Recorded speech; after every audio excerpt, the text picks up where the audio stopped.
అంతకుముందు బాలకృష్ణ గారికి block buster hit ఇచ్చారు మీరు, నరసింహనాయుడు. ఇప్పుడు మీరన్నది మీరే తిరగ రాసుకుంటారని. అయితే ఇప్పుడు అదే బి గోపాల్ గారితో ఇదే చిరంజీవి గారితో చేసిన కథే ఇంద్ర. అయితే అంతకుముందు సంవత్సరం ఏంటంటే బాలకృష్ణ గారు బి గోపాల్ గారి కాంబినేషన్లో మీరు చేసిన కథే నరసింహనాయుడు. అంటే హీరో అంటే డైరెక్టరు రచయిత తప్ప నుంచి హీరో మారినంత మాత్రాన అంటే దానికి ఉన్న రిజల్ట్కి అంటే ఎవరు మెయిన్ అనుకుంటున్నారు సార్ యాక్చువల్గా? అంటే ఒక హీరో ఇదా, లేదంటే కనుక ఒక డైరెక్టర్ ఇదా, లేదంటే ఒక రచయిత ఇదా? నాకు అట్లా కంపారిజన్ చేస్తే నేనేం చెప్పలేను, కానీ నా యొక్క ఒక కథకి ఒక సోల్ ఉంటుంది, ఆ సోల్కి ఒక శక్తి ఉంటుంది.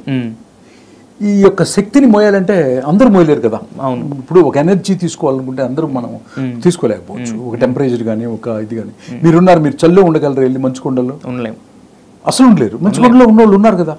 నేను హిమాలయస్ వెళ్తాను, అందరికీ తెలుసు, ఉండలేరు.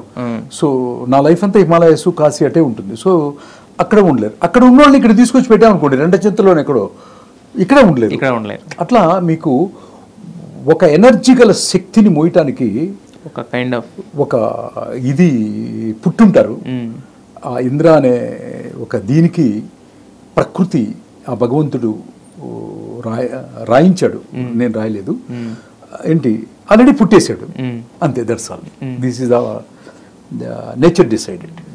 అయితే చిరంజీవి గారు అప్పటికే ఒక మెగాస్టార్ అనే ఇదిలో ఉన్నారు. ఆయన ఒక కథ ఒప్పుకోవాలి అని అన్నప్పుడు ఆయనకు కొన్ని పారామీటర్స్ ఉంటాయి. మరి మీరు ఈ కథ చెప్పినప్పుడు చిన్ని కృష్ణ ఇది మారుద్దామని కానీ, లేదంటే అది మారుద్దామని కానీ ఏమన్నా ఆయన అనుకున్నారా? లేదంటే కనుక మీరు చెప్పిన స్క్రిప్ట్ యాజ్ ఇట్ ఈస్గా స్క్రీన్ మీదకి వచ్చిందా? ఈ ప్రశ్న అంటే నేను అడిగితే నేనేం చెప్తానంటే, నాకు అందరూ ఏమంటారంటే పెద్ద అహంకారం, స్క్రిప్ట్లో ఏలు పెడితే ఊరుకోడంట, మారిస్తే ఊరుకోడంట అని ఈ చెత్త, ఈ క్లాస్ 4 టాపిక్స్ అన్నీ చాలామంది మాట్లాడతారు. నేను ఐ డోంట్ కేర్ ఇట్. నేను పొగిడినా, నన్ను తిట్టినా నేను పెద్ద బాధపడను. నేను అతీతుడు మీరు, అసలు కనీసం చూడను, అసలు నా చెవులు రిసీవ్ చేసుకోవడం. సో నాకేంటంటే చిరంజీవి గారు ఈ కథని, to be frank with you, first ఫేస్లో బి గోపాల్ గారికి నచ్చలేదు, దత్ గారికి అయితే అసలు నచ్చలేదు. అసలు ఏంటయ్యా బీహార్లో వరదల్లాగా దీని అమ్మ దరిద్రమని, ఏంటి గోపాల్ ఇన్నాళ్ళు తీసుకొచ్చి ఇంత ఖర్చు పెట్టించి నీ అమ్మ బీహార్లో వరదలు అంటాడు, ఆడు పొలాలు ఎండిపోతున్నాయి అంటాడు, ఇదేంటి అసలు అమెరికా నుంచి ఒక శ్రీదేవి రావాలా, శ్రీదేవి వచ్చేసేస్తే గ్లామర్ డమ్మని లేసుద్ది, ఇంకోటి రావాలా, ఇట్లా లేసుద్ది ఇట్లా లేసుద్ది అని చెప్పాడు. నాకు మా దత్ గారు ఏమన్నా కూడా నాకు తండ్రి సమానులు అయినా అప్పటికి ఇప్పటికీ కూడా. సో నేను చాలా ఇదిగా తీసుకుని, నచ్చలేదు కాబట్టి వెళ్ళిపోతాను అన్నాను. చెన్నై బయలుదేరి వెళ్ళిపోతుంటే పరుచూరి గోపాలకృష్ణ గారు వెంకటేశ్వర గారికి అసలు కథ తెలియదు. పరుచూరి గోపాలకృష్ణ గారికి ఈ కథ మొత్తం తెలుసు, ఈ నడవడిక మొత్తం తెలుసు, ఎక్కడెక్కడ ఏమేమి చెప్పారు అన్నీ తెలుసు, మొత్తం అన్నీ తెలుసు ఆయనకి. అశ్విన్ దత్ గారికి ఏం చెప్పాడంటే, ఆ అబ్బాయిని రేపు పొద్దున 10:30 చెప్పనివ్వండి చిరంజీవి గారికి, అర్థం డిసైడ్. ఈ లోపలే తను డిసప్పాయింట్ చేశారనుకోండి డల్గా చెప్తాడు, తను ఇష్టం లేదనుకోండి వెళ్ళిపోతానంటున్నాడు. రేపు పొద్దున 10:30 చిరంజీవి గారి ఇంట్లో కథ చెప్పిస్తామని ఒక 6 నెలలుగా వర్క్ చేస్తున్నటువంటి ఒక రచయితని మీరు ఇట్లా హట్ చేసి ఇదంతా కరెక్ట్ కాదు, ఒకసారి చెప్పిద్దాం. నేను చెప్పనంటాను, ఇది కాన్ఫ్లిక్ట్. నేను చెప్పను, నేను వెళ్ళిపోతాను. లేదు వాళ్ళ మాటలు ఏం పట్టించుకో, మాకు చిరంజీవి గారికి చెప్పాలి. గోపాలకృష్ణ గారు ఒక రచయితని నిజంగా గోపాలకృష్ణ గారే కనుక లేకపోతే నేను అసలు చెప్పకుండా వెళ్ళిపోయి ఉండేవాడు, చెప్పకుండా వెళ్ళిపోతాను. నా క్యారెక్టర్ అది. నాకు ఈ భూమి మీద ఎంతకాలం బ్రతికాను అన్నది ఇంపార్టెంట్ కాదు మిస్టర్ తారక్. నాకు ఇంపార్టెంట్ ఏంటంటే నా మనస్సుని చంపుకొని మాత్రం ఒక్క సెకండ్ కూడా బతకను అంతే. That is my character. So వెళ్ళిపోతాను ఆగాను, బికాజ్ ఆఫ్ నాకు ఇష్టమైన హీరో కదా, కనీసం ఆయన్ని చూడొచ్చు, ఆయనతో ఒక 2.5 గంటలు గడపచ్చు. ఎటు వీళ్ళకి నచ్చలేదు, ఆయనకు కూడా నచ్చదు అని ప్రిపేర్ అయిపోయి గోపాలకృష్ణ గారిని కన్సిడర్ చేసి ఉన్నాను. పొద్దున్నే 10:30కి గోపాలకృష్ణ గారి కారులోనే వెళ్ళాను నేను. ఎవ్వరు రాకూడదండి, నాకు మీరే రావాలి, తీసుకెళ్ళాలి.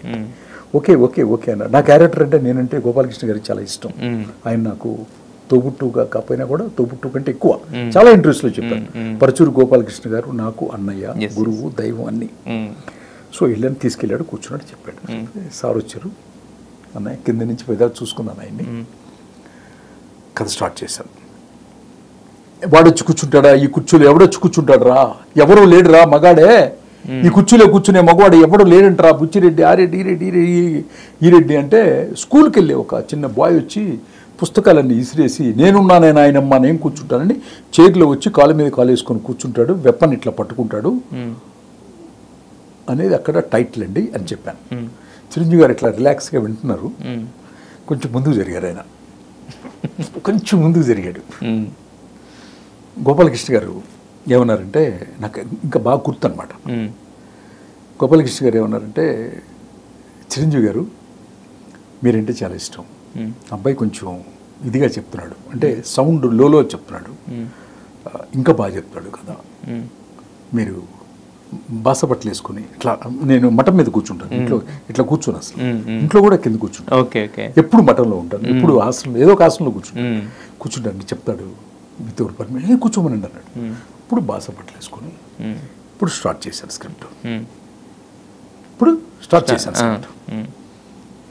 నాగేంద్రహారాయ త్రిలోచనాయ అని ఇంట్రడక్షన్స్ అన్ని స్టార్ట్ చేసేసాం. మొత్తం ఇక కంప్లీట్ టూర్స్ నేరేషన్.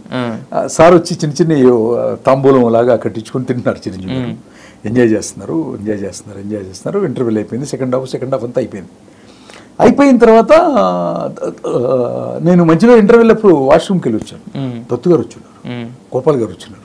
వాళ్ళకి నచ్చలేదు, నేను ఎప్పుడు గోపాలకృష్ణ గారు చెప్పిస్తున్నారు అని, సర్లే నాకు ఎందుకొని నేను మామూలుగా చేసుకుని చెప్తున్నప్పుడు ఇప్పుడు కరెక్ట్గా చూడాలి మీరు. అయిపోయింది స్క్రిప్ట్. దత్తు గారు వచ్చారు.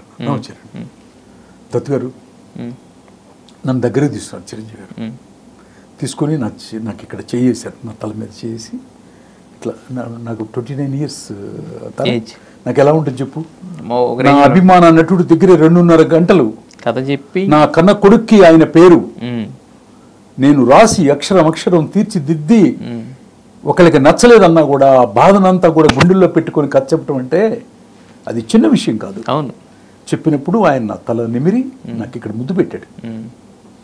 దత్తు గారు థియేటర్లకి డిస్ట్రిబ్యూటర్లు కాదండి, సైకిల్ స్టాండ్ వాడికి కూడా విపరీతమైన డబ్బులు వస్తాయి, వెళ్ళిపోదాం, బ్రహ్మాండంగా ఉందన్నాడు. అంతే, నో డిస్కషన్స్. గోపాల్ గారు చాలా బాగుంది సార్. అది ఆ రోజున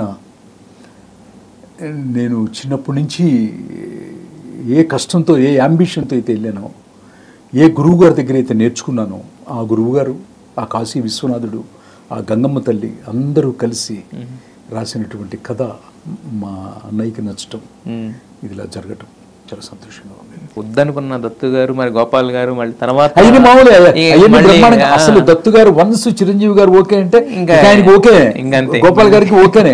కానీ గోపాల్ గారు అట్లా అని తక్కువ ఇష్టం కాదండి.